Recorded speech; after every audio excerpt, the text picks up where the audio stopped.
con los bypasses distales. El primero a la poplitea, femoral-popliteo, fue en el 48 y luego en los años 60 Linton en Boston empezaron a hacer ya bypasses a arterias distales, pero el primero que lo publicó en el año 60 fue un latinoamericano, fue el doctor Eduardo Palma, uruguayo. Hizo las primeras publicaciones de bypasses a las arterias tibiales. La primera derivación aortoilíaca para enfermedad aortoilíaca la hizo Oudot en 1949. La hizo en Francia y la publicó en el año 1951 y él lo hizo con homoinjerto, que era lo que se utilizaba en ese momento. Eran homoinjertos congelados o oleofilizados y se utilizaban para reemplazar las arterias, pero esto era un problema porque necesitaban tener bancos de arterias y después, posteriormente, se encontró que estas arterias se degeneraban. Entonces, pero así fue como se desarrolló esta cirugía. Dubois, en 1951 en Francia, en París, fue el primero que hizo una resección de un aneurisma, y resección es como, así se hacía, como resecando un tumor, se resecaba el aneurisma y él lo reemplazó con un homoinjerto, como lo pueden ver aquí la configuración, un tubo desde la aorta hasta la ilíaca derecha y una anastomosis lateral de la ilíaca izquierda. Y lo hizo por vía retroperitoneal. Esa fue la primera cirugía exitosa. En Buenos Aires, en el año 57, un amigo con quien hemos tenido la oportunidad de compartir, un maestro, el doctor Lucas, el papá de Fernando, el doctor Miguel Ángel Lucas, a quien le dimos la distinción de maestro de la cirugía vascular latinoamericana de ALCVA. El doctor Panicio estuvo allí presente cuando hicimos esa distinción. Nos hablaba sobre estas cirugías. En el 57 ese paciente falleció, pero posteriormente en el año 58 ya continuaron haciendo esta cirugía ya con buenos resultados. En nuestro país, en Colombia, en el año 1958, el doctor José Félix Patiño, cirujano general, médico y cirujano general de la Universidad de Yale, y también cirujano cardiotorácico, regresó a Colombia en esos años y en el Hospital de la Samaritana hizo una paciente con aneurisma de aorta. Pueden ver el aortograma translumbar que él mismo le hizo y tuvo la oportunidad de operar este paciente. Aquí tienen el aneurisma. Estas fotos él me las dio directamente y con un homoinjerto de cadáver le hizo un reemplazo de la aorta, también como hizo en París Dubois, resecando el aneurisma, que es muy complejo hacer esa cirugía. Por eso les mencionaba antes que la endoaneurismografía de matas fue algo importante, también un adelanto importante en la cirugía vascular. Y posteriormente esa cirugía se empezó a hacer así. DeBakey en Houston fue el primero en utilizar el Dacron. Ya se venía investigando en esos años 50 otros elementos, usaban otros tipos de conductos, el Billion N lo habían utilizado, pero el que mejores resultados dio para el reemplazo de los grandes vasos fue el Dacron, y fue DeBakey quien él mismo confeccionaba sus prótesis y hacía sus reemplazos vasculares de esta manera. La primera cirugía carotidia para enfermedad aterosclerótica fue hecha en Buenos Aires por Carrea y Molins. Ellos hicieron la resección de, ¿sí? Hicieron la resección de la arteria carótida. Ya en esos días se estaba hablando de la importancia de las placas en la carótida como fuente de los eventos isquémicos cerebrovasculares, y se hablaba de la posibilidad de resecar esas placas, de hacer una endarterectomía, y ellos hicieron esta cirugía exitosamente, y les resecaron la arteria carótida enferma y le hicieron una transposición de la carótida externa. La primera endarterectomía carotidia fue hecha en el Hospital St. Mary's en Londres en 1951 por Iscott y Robb. Y parece que DeBakey posteriormente publicó unos años después, en el cual él informaba que él había realizado la endarterectomía carotidia antes de que fuera informado por Iscott, pero en la historia está que el primero en hacerlo la primera endarterectomía fue Iscott, con Robb. El doctor DeBakey definitivamente, y ese grupo de Houston, DeBakey, Cooley, Crawford, Crick, fueron digamos que pioneros y fueron un motor en el desarrollo de la cirugía arterial, la cirugía de las carótidas, de los reemplazos de la aorta abdominal, de la aorta toracoabdominal, de la aorta ascendente, de la clasificación de la disección aórtica, que lo hizo por primera vez DeBakey. Cooley, un gran maestro, él estudió en el Johns Hopkins y regresó a trabajar con DeBakey, fue un motor en ese equipo, y el primer aneurisma de aorta torácica lo hicieron Cooley con DeBakey. Y Stanley Crawford, que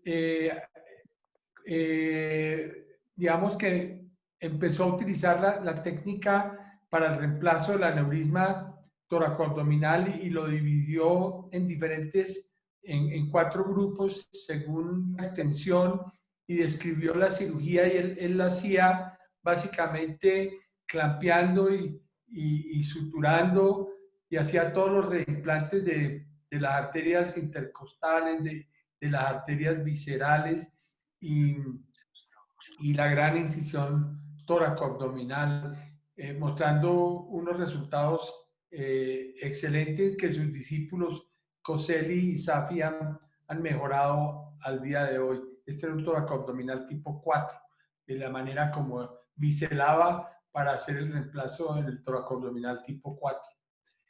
El doctor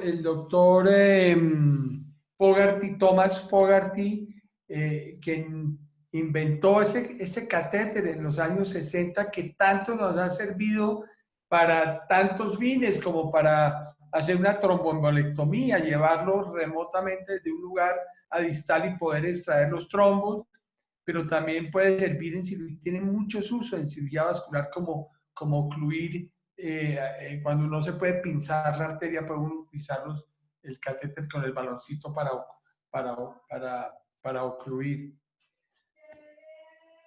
Y la angioplastia empezó, el pionero fue el doctor Dotter, quien es un radiólogo intervencionista, y él en el 64 empezó a hacer la dilatación con dilatadores que introducían la arteria cada vez de mayor, como bujías que iban ampliando la lesión, y pasaba cada vez uno más ancho. Pero Andreas Grunzig fue el primero y el que en utilizar el balón, y él fue quien inventó el balón para la angioplastia, que posteriormente pues dio todo el desarrollo de la cirugía endovascular.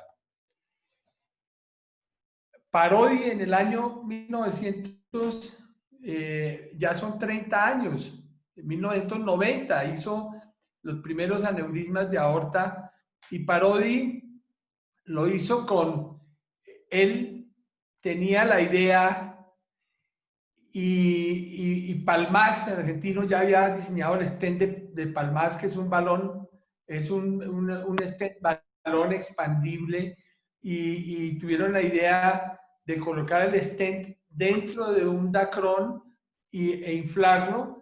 Y el primer caso que lo hicieron fue exitoso, pero no colocaron stent distal, solamente proximal. Este paciente posteriormente hizo una endofuga tipo 1 y necesitó una corrección.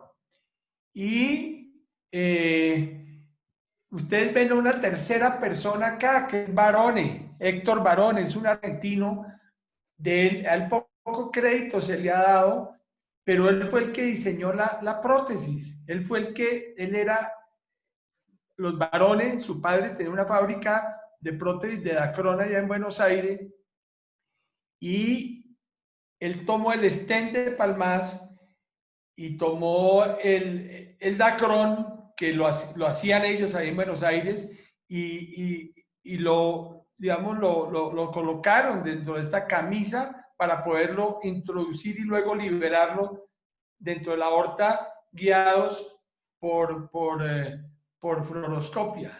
Entonces, Barone es uno de los pioneros, y yo tuve el gusto de conocerlo el año pasado en Buenos Aires y de compartir con él y conocer esta prótesis que ha seguido funcionando. Él sigue con esta prótesis.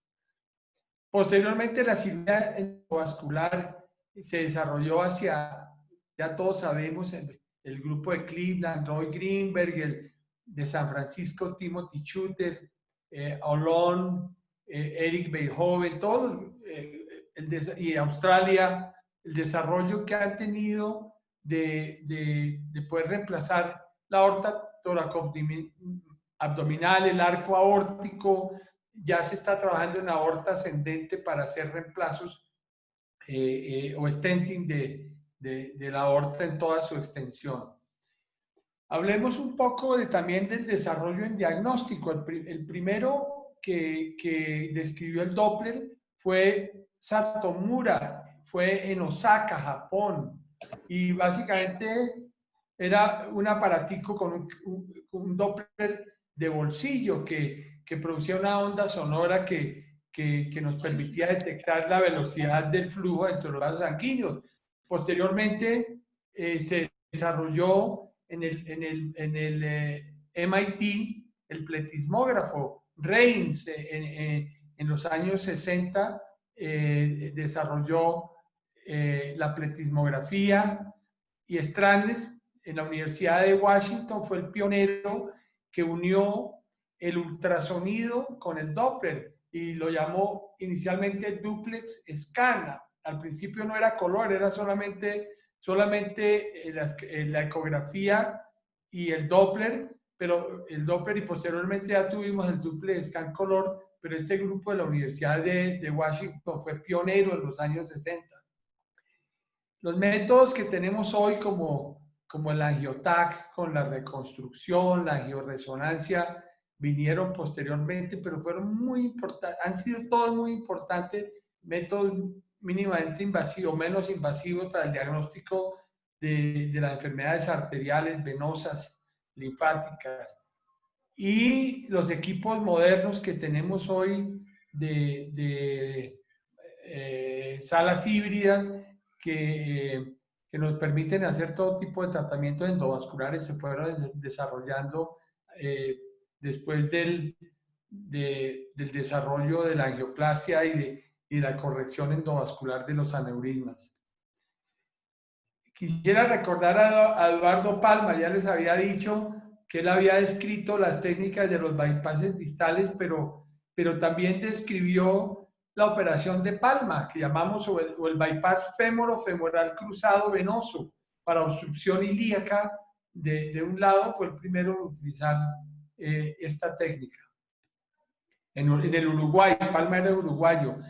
Acordémonos también de la primera fístula arteriovenosa, que la realizaron Brescia y Cimino en los años 60, que también es parte del trabajo que hacemos hoy en día los cirujanos vasculares, que son los accesos vasculares para hemodiálisis. Pues aquí tenemos nosotros la balsa Muisca. Esa balsa Muisca hace alusión a la historia del Dorado, de la leyenda del Dorado aquí en Colombia, en la laguna de Guatavita, dicen que el rey, el cacique Muisca se bañaba en oro y esmeraldas y se lanzaba a la laguna. Y esto dio a que los españoles venían a buscar ese tesoro aquí. Y esta balsa Muisca, que hoy día está en el Museo de Oro, aquí en Bogotá, fue encontrada en esta olla de barro, aquí en la sabana de Bogotá, en el altiplano cundiboyacense, como un tesoro.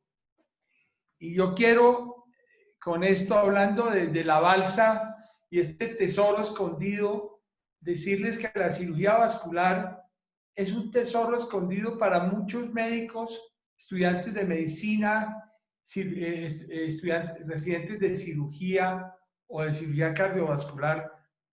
No ven el tesoro tan grande que tiene la angiología y la cirugía vascular, una especialidad que tiene como se desarrolló a través del tiempo, el manejo de todos estos patologías, aorta, carótida, terapia endovascular o híbrida, salvamento de extremidades, accesos vasculares, síndrome de opérculo torácico, trabajo en colaboración con otros equipos para cirugías oncológicas o para abordajes de columna, enfermedades venosas, laboratorio vascular. Entonces, termino diciéndoles que, o más que diciendo, agradeciendo a los pioneros que nos han entregado todas estas joyas y estos tesoros a través del tiempo para poder ejercer hoy día esta especialidad de la cirugía vascular y angiología. Muchas gracias. Muchas gracias, Alberto. Excelente exposición. Nos mantuvo en vilo, incluidas las fallas técnicas, pero todos hemos regresado a seguirte escuchando. Yo creo que ahora seguimos con la charla de Fernando Bautista, que nos va a hablar de la historia de la cirugía vascular en el Perú. Yo creo que ver la alternativa para que pueda compartir la pantalla. Alberto, creo que ya tú dejas de compartir para que Fernando pueda compartir su pantalla. Déjame ver cómo hago acá. Sí, a ver. ¿Cómo hago para dejar de compartir?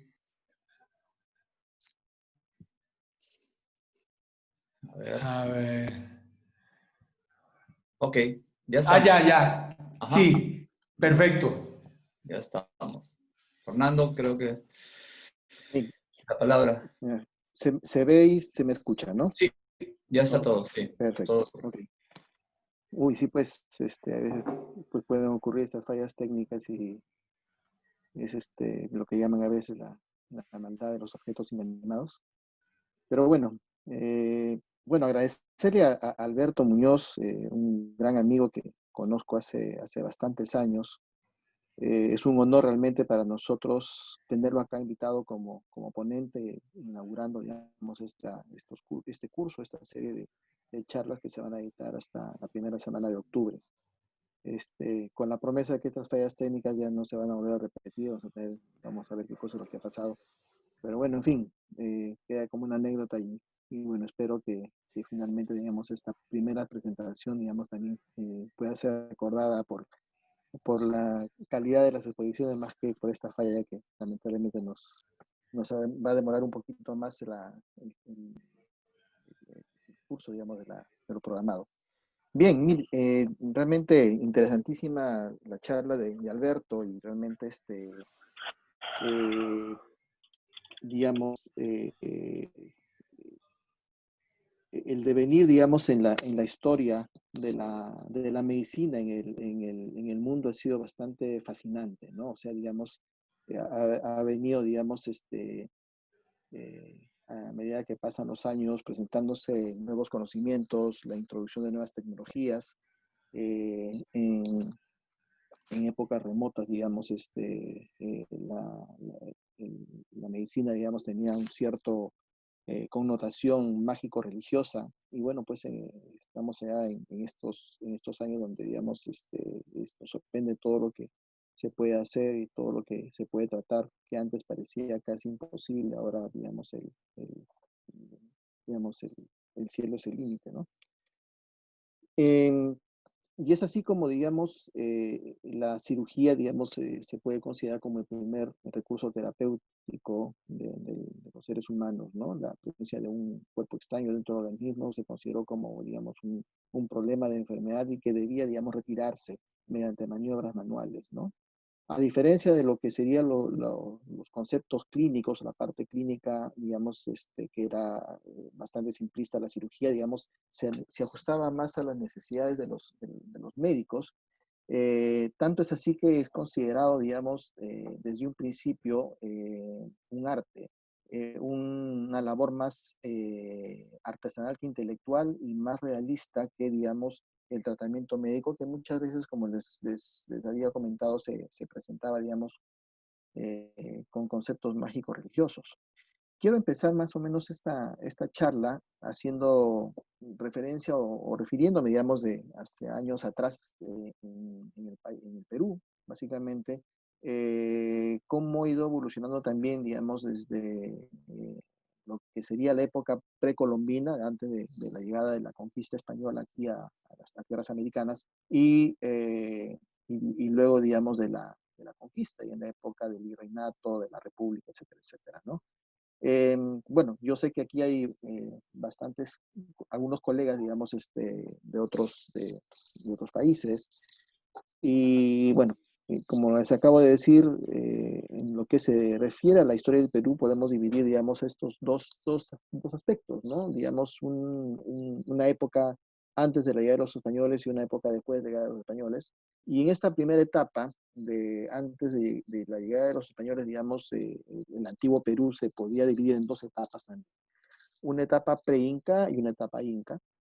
Y es realmente admirable, digamos, el desarrollo que estas culturas pre-incas llegaron a tener, digamos, en el transcurso de siglos y que incursionaron, digamos, en una serie de habilidades, tanto artesanales como técnicas, en diferentes tipos de materias, ¿no? La figura que ustedes ven ahí es del doctor Luis Alberto Sánchez, digamos, uno de los hombres más sabios que hemos tenido aquí en este país. Fue dos veces rector de la Universidad de San Marcos, donde nos dice que realmente, digamos, hay que admirar digamos, la,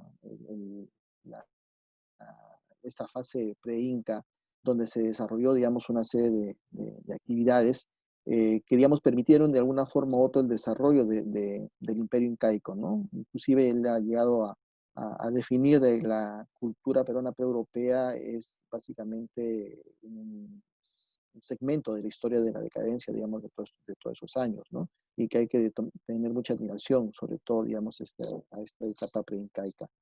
Otro de nuestros sabios, el doctor Julio Cetello, en el año 1925, digamos, describe y encuentra la primera cultura, digamos, de la costa peruana en la región de Ica, que es la región Paracas, 700 años antes de Cristo, donde, digamos, nos hace mención, digamos, de dos periodos. Un periodo de cavernas, donde encontró restos, colecciones de cráneos trepanados, y también instrumentos quirúrgicos como son cuchillos de obsidiana, que es una piedra de origen volcánico, y también, digamos, algunos elementos metálicos que se utilizaban también como cuchillos ceremoniales, lo que es los tumis, que nosotros recordamos en nuestros estudios de historia, tanto en el colegio como en la universidad, y también, digamos, algunos elementos de mostacia como vendas, apósitos, que la cultura de Paracas, como ustedes recuerdan, digamos, se caracterizaba por la fabricación de numerosas piezas textiles, ¿no? Y una segunda etapa que es el periodo de necrópolis, donde encontró, digamos, los fardos funerarios envueltos en estos hermosos textiles que son, digamos, de admiración actualmente en el mundo por su calidad y por su belleza pictórica. Entonces, aquí tenemos en esta diapositiva una representación, digamos, de los cirujanos de la cultura Paracas haciendo las trepanaciones que, digamos, en estas épocas de bastante lucha y bastante enfrentamiento, digamos, por conquistar territorios, digamos, se pueden provocar, digamos, lesiones contusas cerebrales, hematomas, etcétera, etcétera, que ellos evacuaban mediante las técnicas de trepanación o en algunos casos también lo utilizaban para poder tratar algunas enfermedades que también, digamos, ellos suponían que esto se debía a la existencia de espíritus que, digamos, agobiaban a la persona. Y el segundo periodo, que es el periodo de Paracas Necrópolis, que bueno, está ubicada en las orillas del río Pisco y donde fueron encontrados, digamos, una serie de tumbas con fardos funerarios y, como ustedes ven aquí en la diapositiva, con hermosos telares, digamos, de representaciones pictóricas de seres de diferente naturaleza, antropomorfos, animales, etcétera, etcétera, que digamos, causan admiración en el mundo actualmente. No solamente, digamos, podemos encontrar algunas representaciones de la medicina, digamos, en esa época preinca en la cultura Paraca, sino también en la cultura moche, que es una cultura que desarrolló también en la costa norte de nuestro país, entre los siglos VII y siglo VIII, y que se destacaron, como ustedes conocen, digamos, por su espectacular cerámica, que es considerada la mejor de América, y donde también, digamos, representaban aspectos de la vida mochica, entre los cuales, digamos, también las representaciones de enfermedades, ¿no? Lo que le llaman la paleopatología. Por ejemplo, en lo que vemos ahí, por ejemplo, la representación de un curandero examinando a un paciente, la representación de un retrato cerámico de un labio leporino, de lesiones dermatológicas y de abscesos, ¿no? Prácticamente como si fuera un atlas de enfermedades. Posteriormente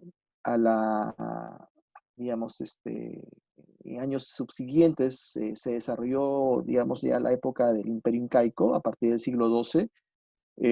Sus fundadores fueron los hermanos Manco Cápac y Mama Ocllo, que fundaron el imperio, digamos, en el Valle del Cusco, en las faldas del Cerro Anacaure. Y 2 siglos después fue conquistado por los españoles porque encontraron básicamente un imperio dividido, ¿no? Por una guerra entre dos hermanos. Dentro del imperio incaico, digamos, existía una división digamos, de los servidores de salud en todo caso, ¿no? Existía, digamos, ahí, había una categorización muy clara, muy definida de lo que era la gente de la nobleza y la gente del pueblo, y digamos, cada sector tenía, digamos, personajes que atendían, digamos, estos sectores sociales, digamos, ¿no? Tenemos al médico internista, que era denominado el Hampi Camayoc, y el cirujano, que era el Churi Hampi Camayoc, era la forma como lo denominaban. En realidad, digamos, no existía realmente una división como esta, pero, digamos, podían ejercer ambas habilidades.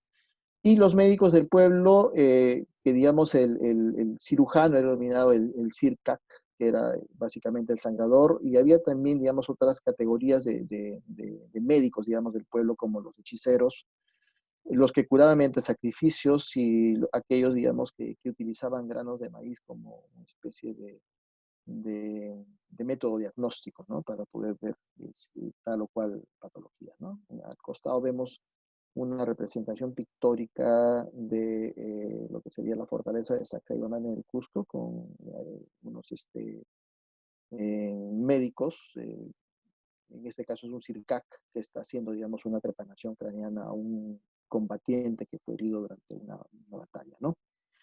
Menciona aparte que hablar sobre el Tumi, que ustedes conocen, En realidad, digamos, es un instrumento quirúrgico que fue utilizado, digamos, se dice, para hacer las trepanaciones craneanas.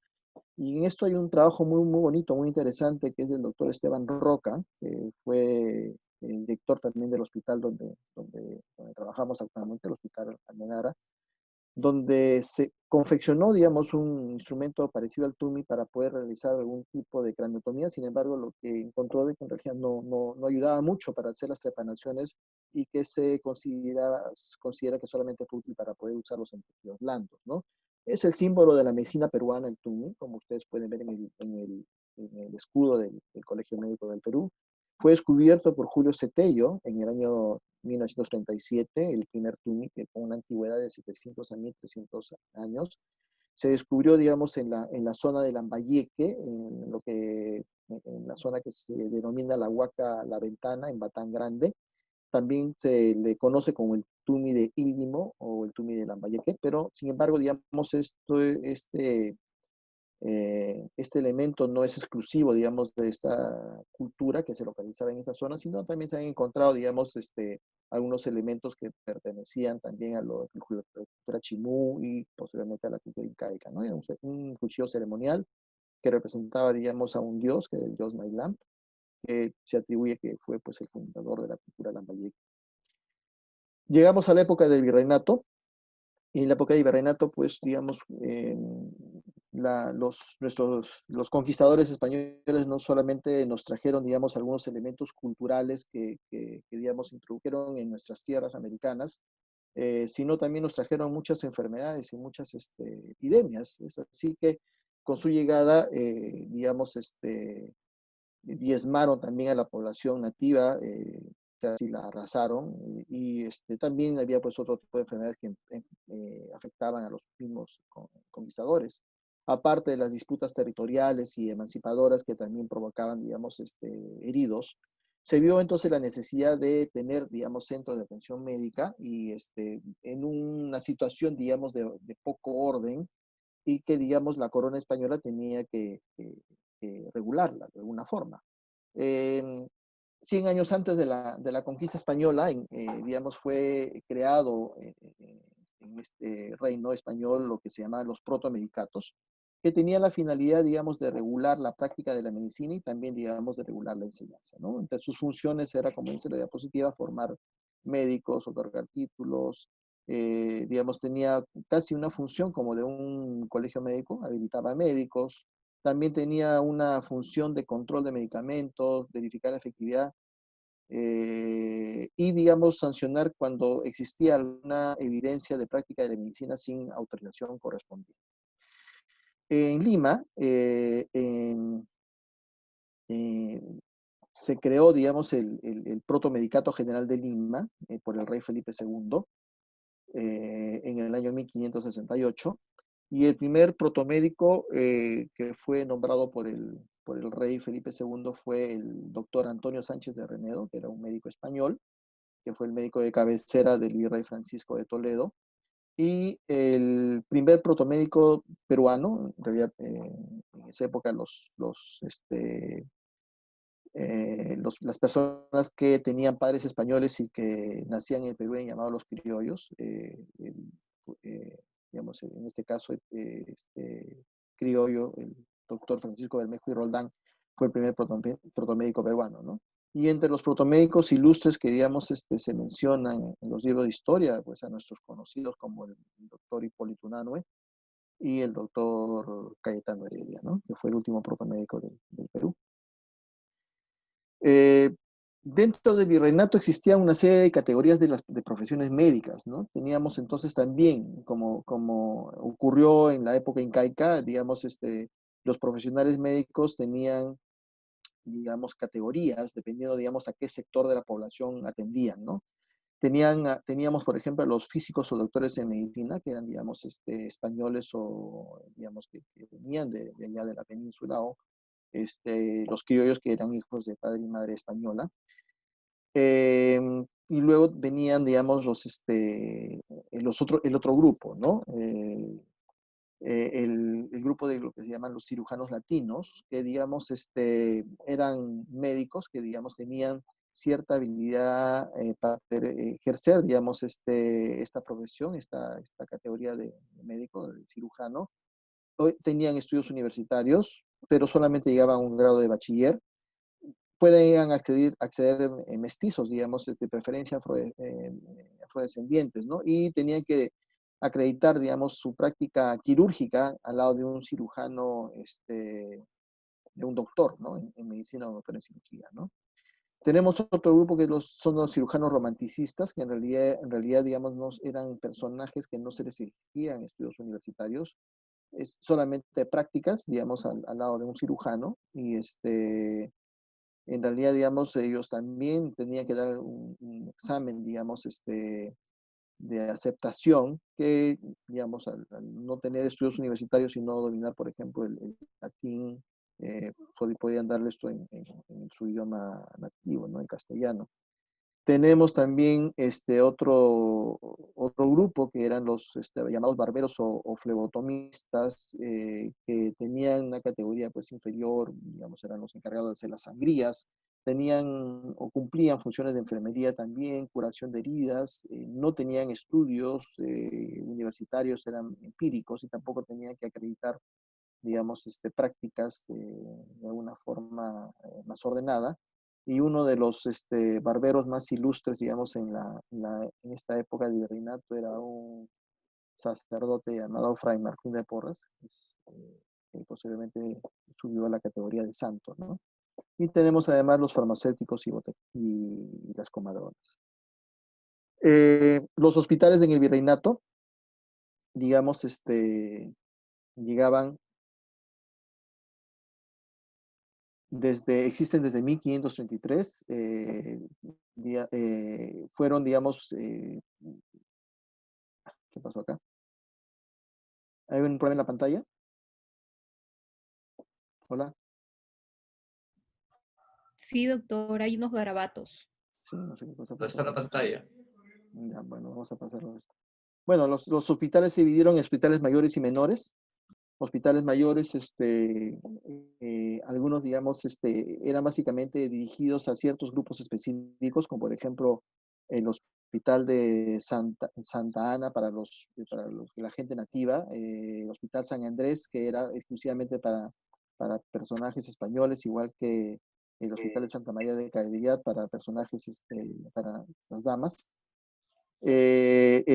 Hospitales para la gente de mar, para las personas de raza negra, para sacerdotes, etcétera. Digamos, había varios hospitales que, digamos, se fundaron aquí en esta época y eran exclusivamente para ciertos grupos étnicos o de categoría social. Algunos de ellos han perdurado hasta la actualidad, digamos, por ejemplo, el Hospital de San Andrés, que, digamos, se puede todavía ubicar dentro de en el centro de Lima, en la zona del centro de Lima, y algunos que obviamente ya han desaparecido, ¿no? Y que, bueno, por lo menos se tiene registros fotográficos de estos. Y también existían los llamados hospitales menores, que eran básicamente, digamos, destinados para los pacientes que eran incurables o desahuciados, hospitales también de convalecencia, y que, digamos, existían sobre todo en diferentes partes de nuestro país, ¿no? En otras ciudades como, por ejemplo, Tumbes, Trujillo, Jauja y Cusco. Otra mención es sobre la Universidad de San Marcos y la Facultad de Medicina. La Universidad de San Marcos, nuestra alma mater, se fundó pues, en el año 1551 por una necesidad, digamos, de crear una institución, digamos, formadora y educadora, digamos, en esta parte, en este continente. En el año 1634 se inició el estudio académico de la medicina en el Perú. En el año 1691, creándose la cátedra del método de Galeno de arte curativo. Y Hipólito Unanue inaugura el primer anfiteatro anatómico del Hospital San Andrés en el año 1792. Y justamente Hipólito Unanue fue uno de los gestores, digamos, para la creación de lo que finalmente se llamó el Real Colegio de Medicina y Cirugía de San Fernando en el año 1808, que, digamos, fue propuesto al virrey Fernando de Abascal, de donde viene el nombre de la Facultad de Medicina. Facultad, digamos, este colegio fue Fue construido por un arquitecto muy famoso de la época, el presbítero Matías Maestro, inaugurándose en el año 1811, en el centro de Lima también, donde sería ahora la Plaza Italia, que está por la zona de Balconcillo, perdón, de Barrios Altos.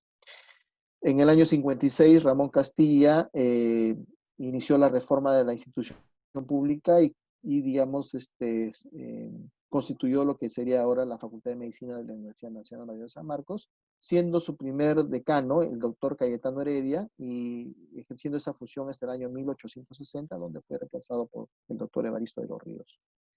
En el año 1903 se inaugura la Facultad de Medicina que ustedes conocen, que está ubicada en la Avenida Grau. En realidad, esta construcción fue iniciada por el presidente Nicolás de Piero en el año 1897.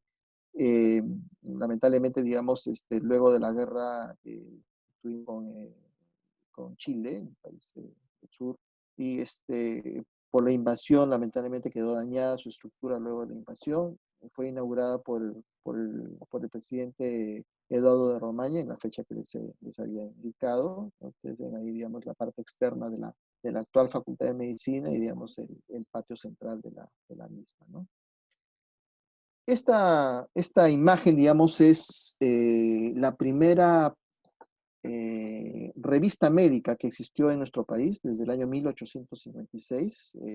Era en realidad un periódico, digamos, tenía una publicación, digamos, de cada cierto tiempo, donde, digamos, los médicos de la época empezaron a contar sus experiencias acerca de sus actividades médicas, actividades quirúrgicas, descripción de casos clínicos, digamos, una revista médica en todo su esplendor, ¿no? Fundada o dirigida, digamos, en primer término por el doctor Antonio Sánchez Almodóvar, y entre los redactores, digamos, existe, digamos, gente muy reconocida, digamos, en la historia de la medicina peruana, como el doctor Mariano Macedo, Casimiro Ulloa, Francisco Rojas, el doctor Manuel Corpancho, el doctor Arosemena. Y esto fue, digamos, una forma como nosotros pudimos enterarnos, digamos, de algunas digamos, proezas médicas, por llamarlo de esa forma, digamos, de nuestros cirujanos antiguos, ¿no? En realidad, la historia de la cirugía vascular en el Perú, como creo que en todo el mundo, se basa, pues, en hechos históricos. En realidad, conforme, digamos, avanzaba la medicina también en el mundo, los cirujanos peruanos, digamos, también, digamos, empezaban a hacer, digamos, a intervenir pacientes que obviamente requerían de un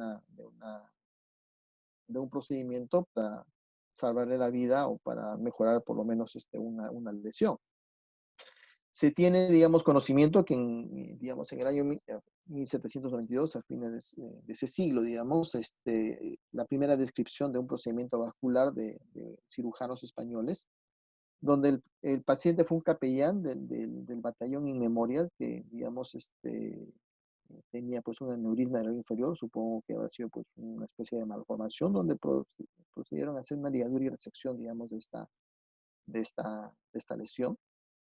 Esto he tomado como referencia un libro muy, pero muy bonito que les recomiendo que puedan ustedes conseguirlo. Es Historia de la Cirugía del Perú, del doctor Francisco Alaiza, que fue neurocirujano también del Hospital Obrero, ¿no? Del Hospital Almenara. Lino Alarco, en el siglo XIX, fue considerado, digamos, el cirujano, digamos, del siglo XIX. Un médico que hizo estudios en Francia y que, digamos, ejerció la cirugía en el Hospital San Andrés, que ya les había escrito, y tuvo una influencia muy grande, digamos, en los cirujanos de ese siglo, y que influyó, obviamente, en la cirugía, en la historia de la cirugía peruana a continuación. En esta revista, La Gaceta Médica, digamos, presento en la descripción de un tratamiento, una aneurisma arterioftalmica con ligadura de la arteria carótida primitiva, tal cual como nos comentó, digamos, el doctor Muñoz acerca, digamos, del tratamiento inicial, digamos, este tipo de lesiones, la ligadura de los vasos. Y además hace una publicación donde hace una descripción de lo que son los aneurismas y los distingue, digamos, entre aneurismas falsos, aneurismas verdaderos. Una publicación muy interesante, digamos, para su época, ¿no? Y así tenemos otros cirujanos, digamos, de esa época que empezaron a escribir una serie de procedimientos, de casos que tuvieron. Por ejemplo, el doctor Evaristo Dornelas, el doctor Pedro Bertonelli, también describe un aneurisma popliteo y igual, digamos, como ya hemos escuchado en la charla anterior, la ligadura, digamos, de los vasos proximal y distal. Eh, este mismo cirujano, el doctor Pedro Bertonelli, también en un artículo publicado en la Gaceta, describe un método de electropuntura que era, digamos, aplicar corriente a los tejidos circundantes de la lesión vascular para poder, digamos, provocar una fibrosis y de esta forma reforzar, digamos, la parte externa y para que este aneurisma no vaya a tener otro tipo de evolución. En el siglo XIX las ligaduras venosas eran consideradas también riesgosas, ¿no? Digamos, hacer un procedimiento, por ejemplo, el tratamiento de unas varices era considerado, digamos, como digamos, algo prohibitivo inclusive, ¿no? En 1855 el doctor Costa realiza la primera ligadura de un gran vaso venoso y demuestra pues su inocuidad, digamos. Aparentemente eso fue el primer tratamiento de varices en esta parte del mundo. Y digamos también se describen digamos otros procedimientos también relacionados con enfermedades arteriales, tal cual digamos también hemos escuchado en la charla anterior de ligadura de las arterias proximal y distal. Obviamente algunos terminaban de una manera que no se quisieran, ¿no? Con gangrena del miembro y amputación.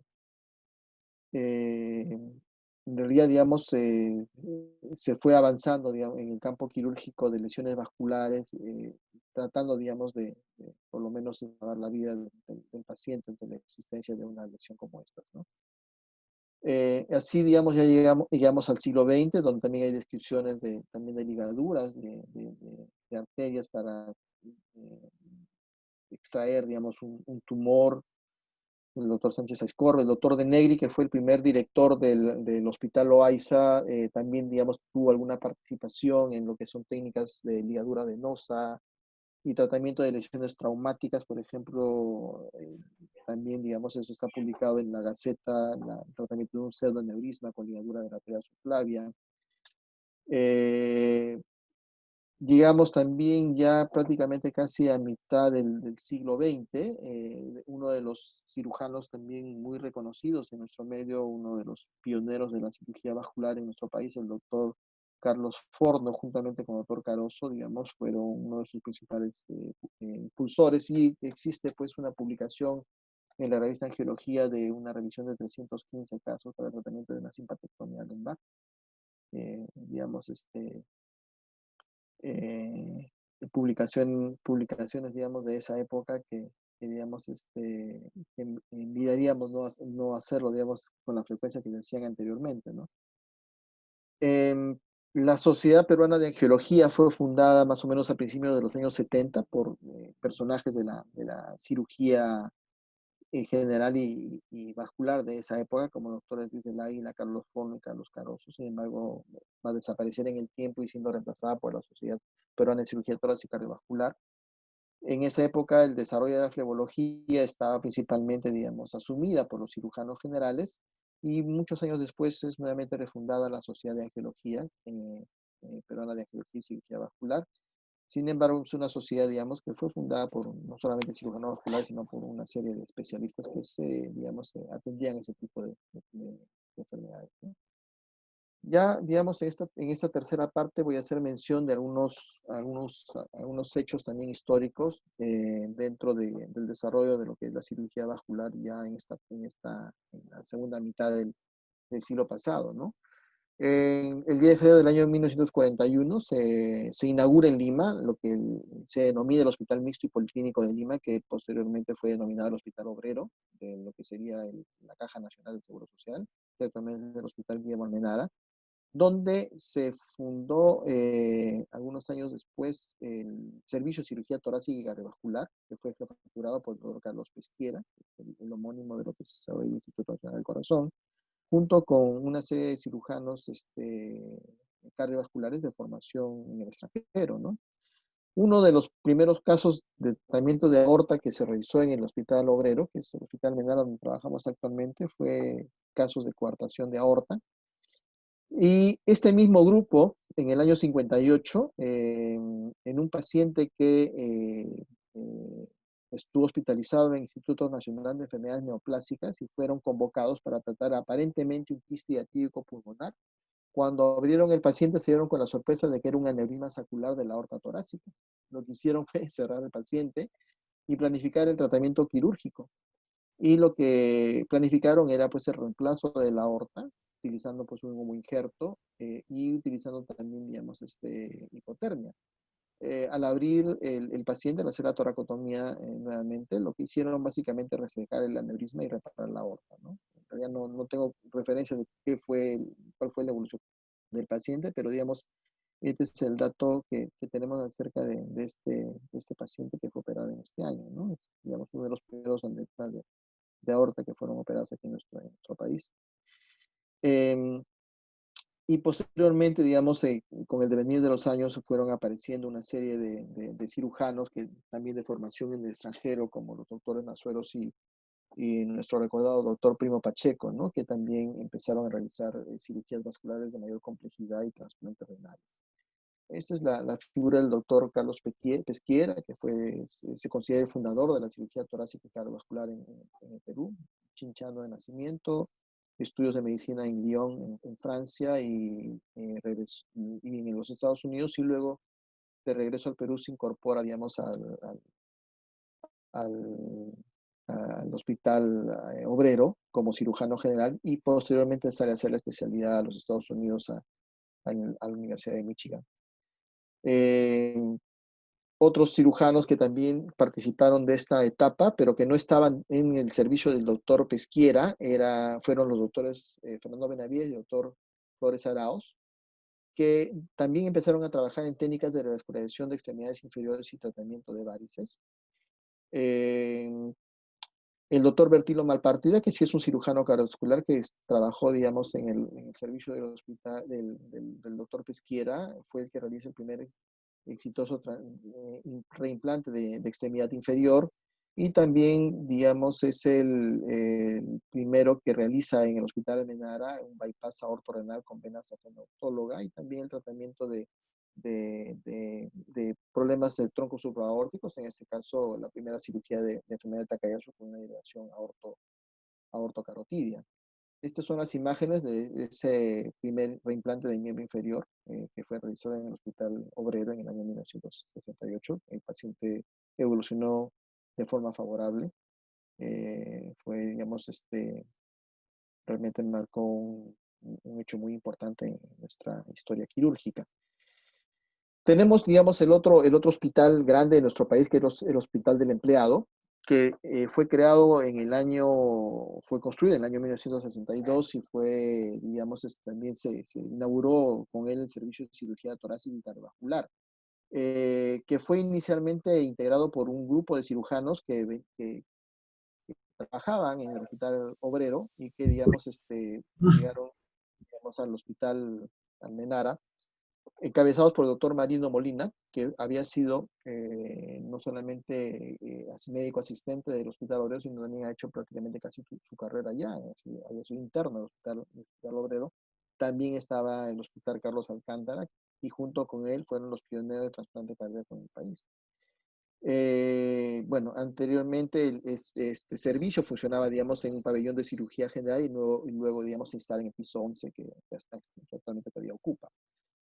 Otro de los cirujanos del Hospital del Empleado era el doctor Pablo Subiate, que fue el primero que realiza un tratamiento de aneurisma aorta torácica en el Hospital del Empleado, y fue también el que realizó la primera endarterectomía carotidia en el país en el año 65.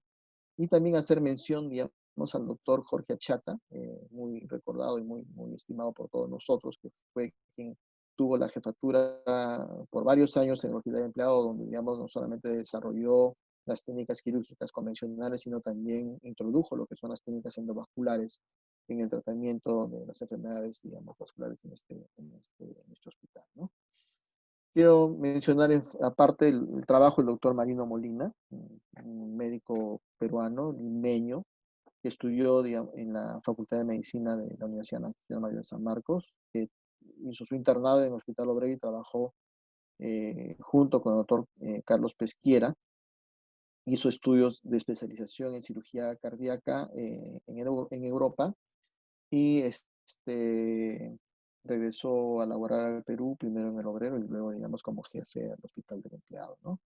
Dentro de digamos, de los hitos históricos del doctor Marino Molina, realiza la primera corrección de un aneurisma de aorta abdominal en el año 1959, utilizando un injerto de Dacron, que es la referencia más antigua que podía encontrar, digamos, con respecto a la corrección del primer aneurisma de aorta. Y también, digamos, otro tipo de resolución de problemas como fístulas aortocavas, que fue, digamos, también descrita en el año 61. Algo, digamos, interesante en el trabajo del doctor Marino Molina fue el hecho de haber sido quien operó a un personaje, digamos, de nuestra historia republicana de este siglo, que fue el general Velasco Alvarado, que en febrero de ese año sufrió un fuerte dolor abdominal, se fue diagnosticado aneurisma roto y fue tratado en el hospital militar por el doctor Marino Molina. El paciente sobrevivió, pero lamentablemente algunos días después fue amputada la pierna derecha por complicaciones del problema vascular. En el año 92, en el Hospital Almenara, que fue, digamos, ya denominado de esa forma desde el año, años atrás, desde la década del 80, de 1980, se crea el Instituto Nacional del Corazón, que es un instituto especializado en enfermedades cardíacas y vasculares. En este hospital, digamos, en el INCOR que ocupaba, digamos, las instalaciones del Hospital Almenara, como vuelvo a repetir, se realiza la primera colocación de una endoprótesis endovascular, realizada por el doctor Carlos Naire, es un médico peruano que trabaja en Los Ángeles y que, digamos, vino acá a hacer la demostración y la colocación de la primera endoprótesis, en este caso en posición torácica en el país, ¿no? También como referencias que, digamos, se realizó el primer implante de stent carotídeo en el Instituto Nacional del Corazón, que fue hecho por médicos de cardiología intervencionista, encabezados por el doctor Rodolfo Rojas. Una de las cosas que también hemos hecho acá en el país, digamos, fue la publicación del primer manual sobre cirugía vascular. Los editores fuimos el doctor Enrique Castañeda, que es el jefe del servicio del Hospital Cayetano Heredia, el que habla. Eso fue en el año 2000, fue la primera publicación que se hizo en el Perú al respecto de la especialidad. Queda pendiente y en deuda, digamos, hacer algunas otras ediciones más que espero de repente de este curso se pueda, digamos, hacer con los profesores participantes, digamos, una experiencia similar para nuestro país. En el año 2001, al presentarse el nuevo organigrama del INCOR, la cirugía en el INCOR queda dividida, digamos, en tres especialidades, ¿no? La cirugía cardíaca adultos, pediátrica y la vascular, y se crea, digamos, el primer servicio de cirugía vascular, básicamente integrado por ex residentes del Instituto Nacional del Corazón, capacitados en el extranjero y que empiezan, pues, a desarrollar, digamos, una serie de técnicas y desarrollo de una serie de tratamientos, de método de diagnóstico en el INCOR, ¿no? En el año 2002 se realiza el primer workshop de la unidad, workshop de procedimientos endovasculares. En esta jornada, digamos, tuvimos como invitado al doctor Gaudencio Espinosa, un médico brasileño muy querido también por nosotros, ahora radicado en España, donde se hizo una intervención de 3 pacientes para aneurismas abdominales y torácico. Inicialmente el servicio funcionó del año 2001 hasta el 2010 en el INCOR, digamos, formado por 3 cirujanos. Posteriormente se incorporaron, digamos, algunos médicos que ustedes ven aquí en las fotografías, con los cuales se empezó a trabajar de una manera muy interesante y muy ordenada, sobre todo, digamos, en una serie, digamos, de técnicas convencionales y endovasculares, tanto diagnósticas como terapéuticas. Se incorpora la ecografía Doppler vascular como parte del trabajo del cirujano vascular. Digamos, esta área de ecografía vascular estaba, digamos, a cargo inicialmente por los cardiólogos o por los radiólogos generales, pero, digamos, a partir ya de la fundación del INCOR, años más tarde, ya se empezó, digamos, a generar eh, la, la, mm, digamos, el entrenamiento, digamos, en lo que es este tipo de procedimientos no invasivos, ¿no? Y finalmente se constituyó el Servicio de Cirugía Vascular como un centro de docencia, de entrenamiento para los cirujanos del país. Algunas fotografías de algunos procedimientos hechos, como la cirugía de aorta de mínima invasión, cirugía de tronco supraórtico, cirugía de carótidas, y estas últimas dos figuras en el INCOR, en cirugía que fue realizada por el doctor Julio Morón, digamos, el año 2002, si mal no recuerdo, digamos, un aneurisma de aorta descendente que salió muy bien a acelerar, una situación en esa época, ¿no? Los casos iniciales que hicimos digamos, en el INCOR, en este workshop que les estaba comentando, ¿no? Un aneurisma de aorta torácica, un aneurisma de aorta abdominal. En el año 2005 se hizo la primera tratamiento de una disección tipo B por vía endovascular, conjuntamente, digamos, con médicos radiólogos y cardiólogos, entre ellos también nuestro querido amigo el doctor Jesús Tan. Posteriormente empezamos, digamos, a incursionar en lo que serían las técnicas híbridas para tratamiento de aneurismas toracoabdominales. Presentamos una serie de casos en el Congreso de Cirujanos Vasculares de Habla Hispana en la ciudad de Monterrey, donde el doctor Zúñiga fue el expositor de los casos. Y posteriormente, pues, el INCOR fue trasladado a un local nuevo, donde se separaron las especialidades, quedando la cirugía vascular en el Hospital Almenara, donde hemos continuado con el trabajo, digamos, haciendo una serie de procedimientos mayores, digamos, más complejos, eh, como por ejemplo lo que voy a escribir más adelante, la cirugía de otras áreas de la aorta, digamos, que no sea muy complicado. En la parte del laboratorio vascular, fuertemente desarrollada por el doctor Werner Cuya, y además pues contamos con un grupo de médicos jóvenes, digamos, que ya son expertos actualmente, digamos, en todas las técnicas que estamos utilizando, ¿no? Algunos ejemplos, por ejemplo, estos son cirugías digamos, fue comandada por el doctor Carlos Zúñiga, un tratamiento, digamos, de enfermedades de callado aórtico. También es un trabajo que ya fue presentado el año pasado por uno de nuestros médicos residentes en el Congreso también de CBHH en México. El doctor Zúñiga, pues actualmente es uno de los referentes a nivel de Perú, digamos, en esas técnicas endovasculares, y se ha, digamos, empezado a trabajar no solamente con salvamento de pies diabéticos con técnicas ultradistales, sino también con angioplastías de venas centrales en enfermedades que producen confusión venosa pélvica. Otra mención también es al doctor Jafar Abujadba, que también trabajó en nuestro servicio, actualmente, digamos, está en el corazón, donde hace algunos años atrás empezó, digamos, con la confección de prótesis fenestradas para poder resolver casos de aortas, digamos, de aneurismas de aorta que presentan, donde las arterias viscerales están involucradas, casos que felizmente han sido bastante exitosos. En realidad, digamos, esto ha tenido todo en evolución. Digamos, actualmente, digamos, esta diapositiva es un poquito explicativa de hacia dónde íbamos a virar o hacia dónde nos encaminamos, digamos, con el devenir de estas técnicas y la resolución de los problemas que aquejan a nuestros pacientes. Y actualmente nosotros prácticamente casi hacemos el 70% de nuestros procedimientos, digamos, por vía endovascular. Digamos, estamos creo que creciendo, digamos, a la par de lo que se está haciendo actualmente en el mundo, ¿no?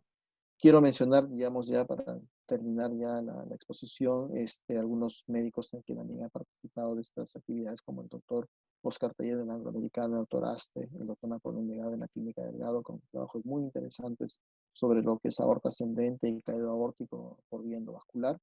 Y hacer mención a mi gran amigo, el doctor César Camelino Mayorga, ¿no? Muy conocido por todos ustedes, es director del Centro y fue el primero que, digamos, realizó la técnica de tratamiento endovascular con ablación con láser, ¿no? El doctor César Carmelino es un referente nacional e internacional en patología venosa.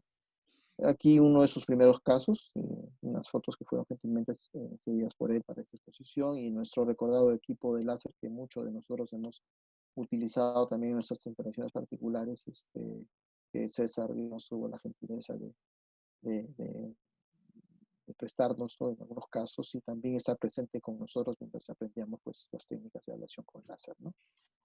Eh, la, los antecedentes digamos, de la cirugía vascular en nuestro país, podemos decir que datan de hace muchísimos años, desde la época pre-republicana, digamos, de hace 300 años, inicialmente manejado por cirujanos generales, que, digamos, posteriormente, a medida que, digamos, se ha ido avanzando en el tiempo, con el advenimiento, digamos, de escuelas, tanto a nivel americano o europeo, los médicos peruanos, digamos, fueron entrenados en esas áreas para poder, digamos, finalmente, digamos, formar digamos, un equipo de cirugía cardiovascular en el país, ¿no?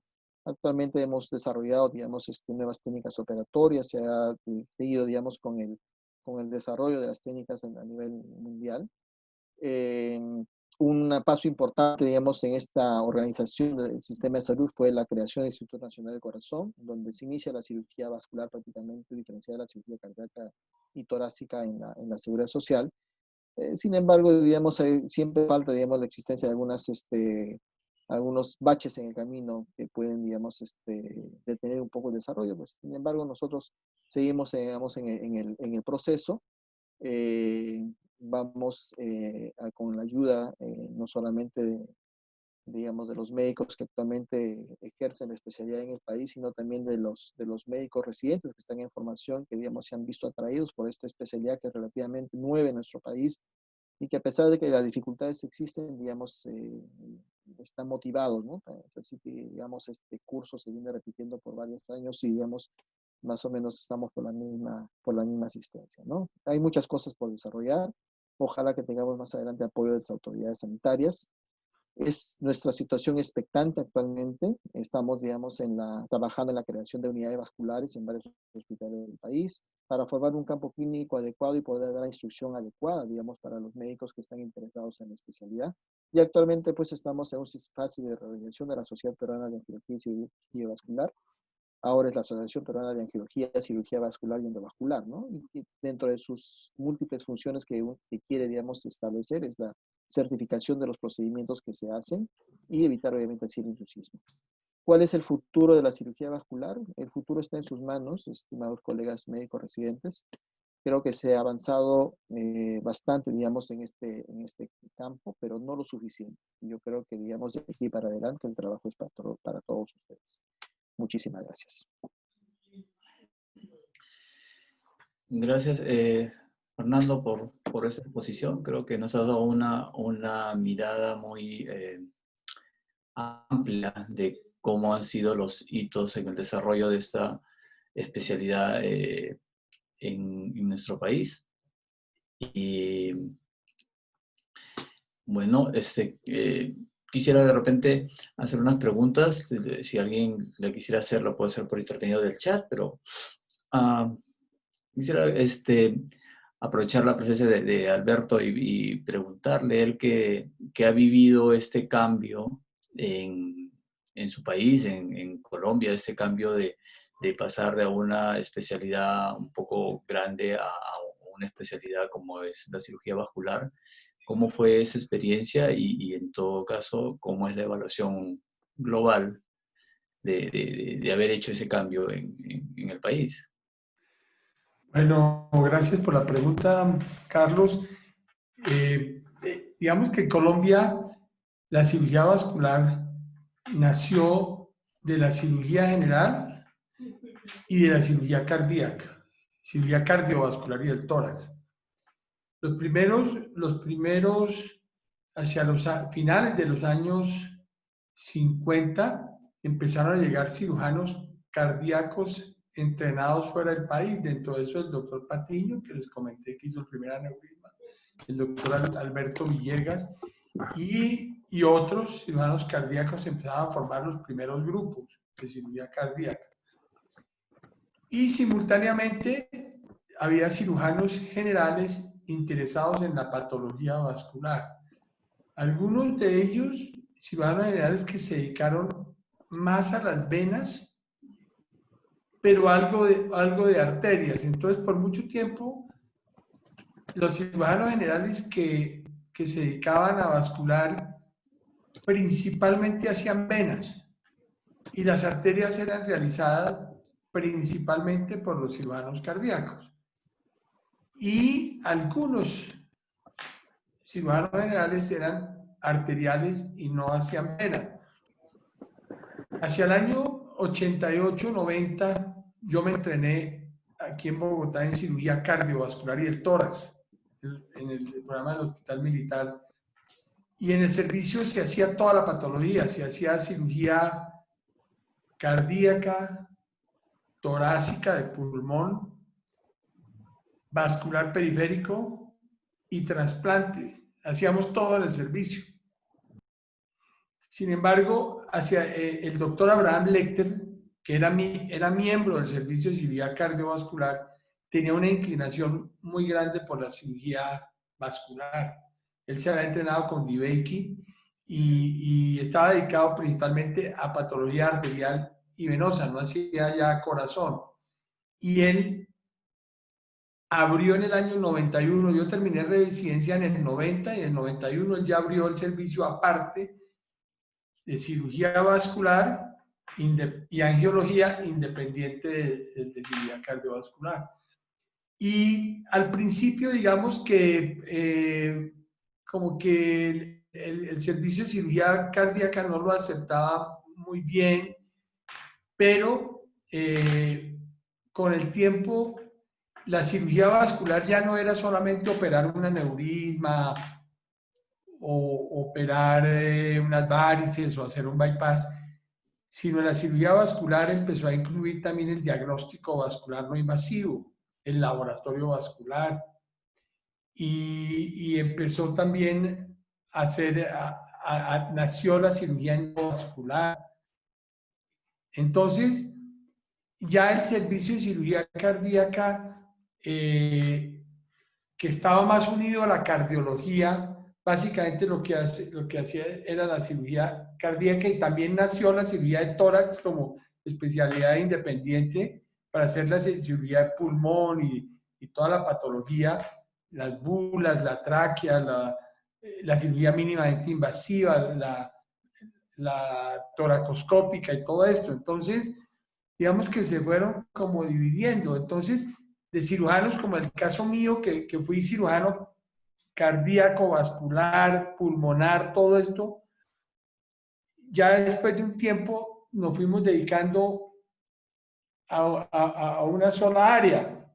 Y es que, como les mostraba, la cirugía vascular y angiología es tan amplia y la cirugía cardíaca es tan amplia. Si nosotros vemos lo que se hace hoy en cirugía cardíaca, que hay cirugía mínimamente invasiva, sin bomba, con bomba, cirugía robótica, cirugía de válvula mitral mínimamente invasivo, y hay cirujanos que se dedican solamente a operar válvula mitral por vía mínimamente invasiva, otros más a la aorta, otros a patología congénita.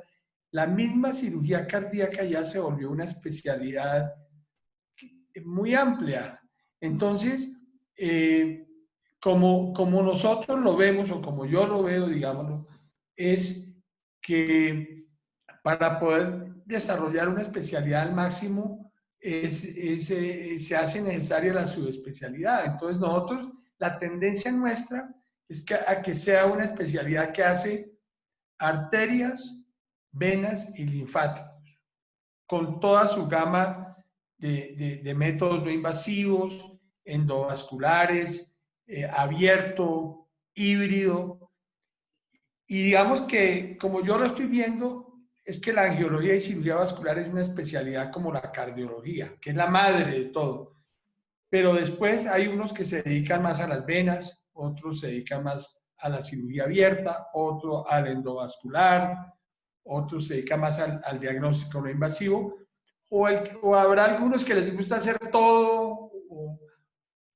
Cada uno, digamos, se va formando y pero es la angiología y cirugía vascular es una especialidad bastante amplia.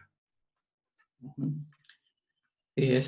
Alberto, de verdad que coincidimos en eso. Vemos que las especialidades han crecido en todas ellas. Y bueno, y definitivamente el abarcar lo que todavía seguimos haciendo acá en Perú, que es un entrenamiento en tórax, cardíaco y vascular, realmente es demasiado amplio, porque como tú mismo lo has mencionado, pues hay diferentes áreas en cada una de esas especialidades, ¿no?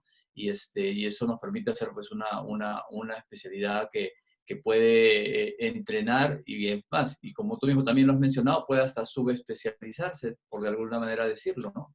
Y tenemos diferentes gamas de intereses que pueden ser cubiertos por quien decida por esta área, ¿no?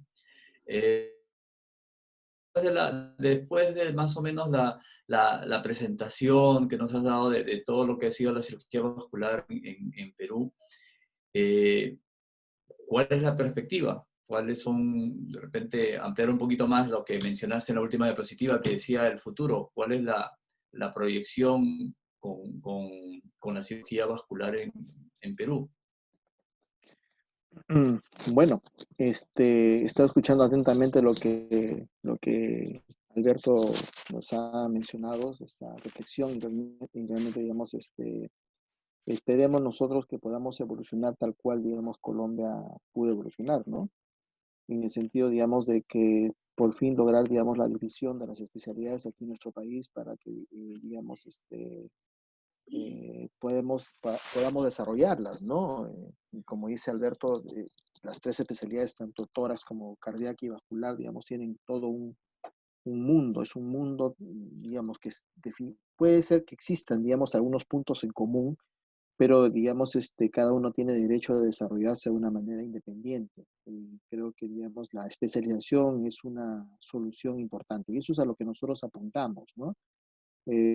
Como ya tú has sido también partícipe de eso, estamos tratando, digamos, de que la universidad peruana y todos digamos, los organismos públicos, digamos, que regulan la parte educativa, nos puedan dar el pase, digamos, para poder hacer la primera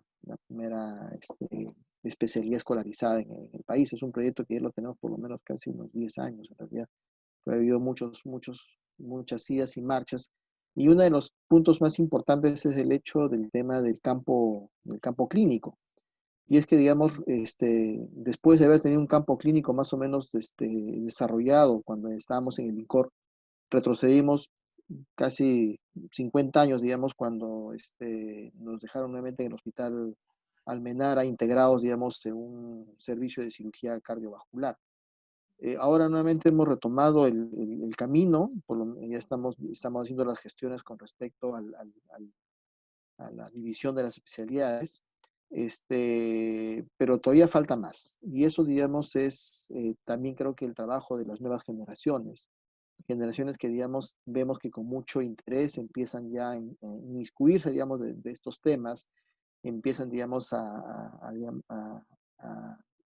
a generar, digamos, también mayor fortaleza para poder, digamos, impulsar la especialidad diferenciada, digamos, en el país. Y ese es a donde apuntamos, ¿no?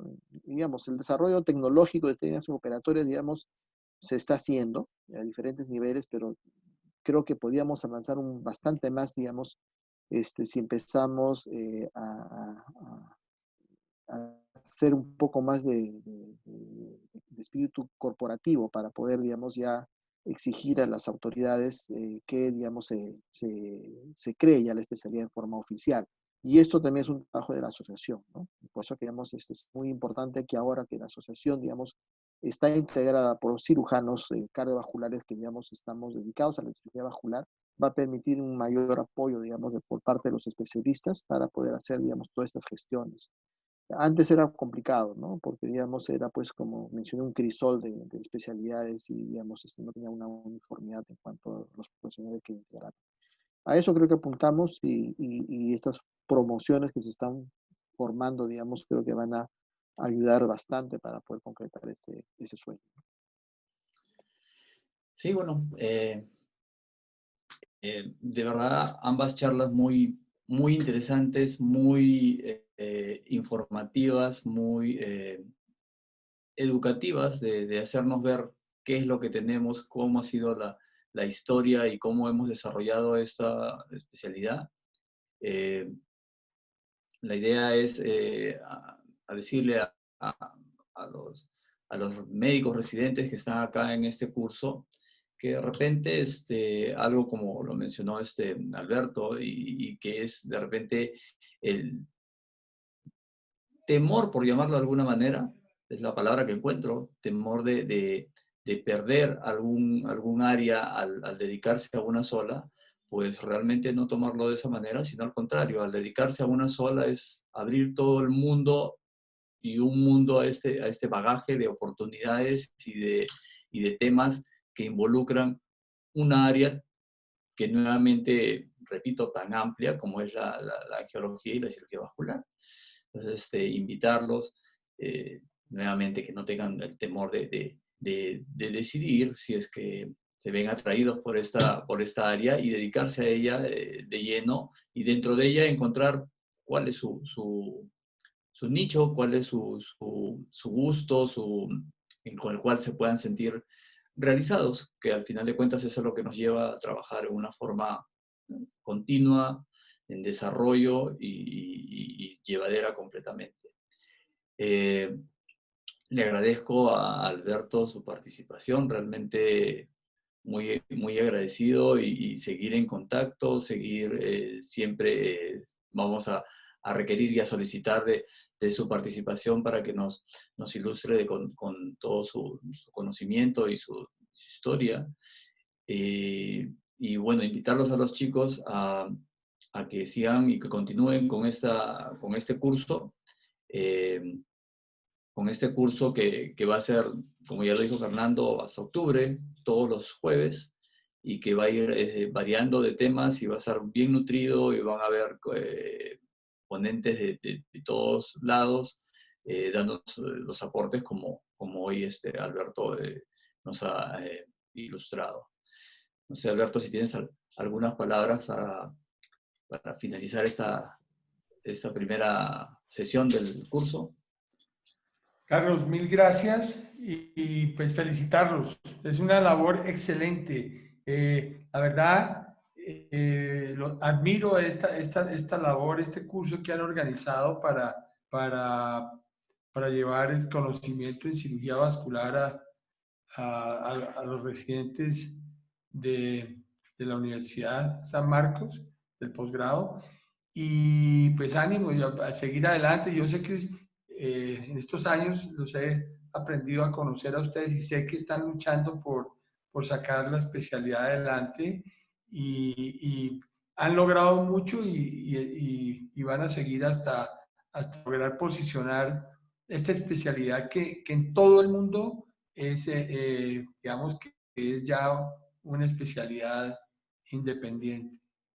Muchas gracias por la invitación y estaré con ustedes, creo, la próxima semana también, o para las guías o globales, vasculares. No sé si es más adelante. Así es, Alberto.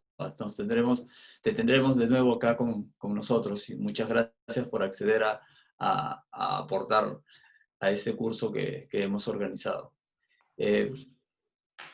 Fernando, unas palabras para finalizar esta primera sesión. Sí, muchísimas gracias. No voy a extenderme mucho, si no el doctor Panizo se va a quejar más tarde. No, agradecer a Alberto, realmente brillante tu exposición. Nos has hecho un recorrido por la cirugía vascular mundial desde sus albores hasta la actualidad. Realmente te agradezco mucho digamos, tu presencia. Un honor y un lujo tenerte acá. Y bueno, gracias Carlos, gracias a todos ustedes por su presencia. Disculpen los inconvenientes técnicos. Bueno, cuídense bastante y ya nos estaremos viendo, digamos, en las siguientes sesiones. Por mi parte, muchas gracias y nos veremos pues el próximo jueves también. Ok, doctores, quedan nuevamente invitados a la siguiente sesión, que será el jueves 9 de julio a las 20 horas. donde tocaremos temas de historia clínica vascular, el laboratorio vascular no invasivo e invasivo, y algo de fisiopatología de arteriotrombosis, que es la base a una amplia gama de eventos que conllevan la cirugía vascular.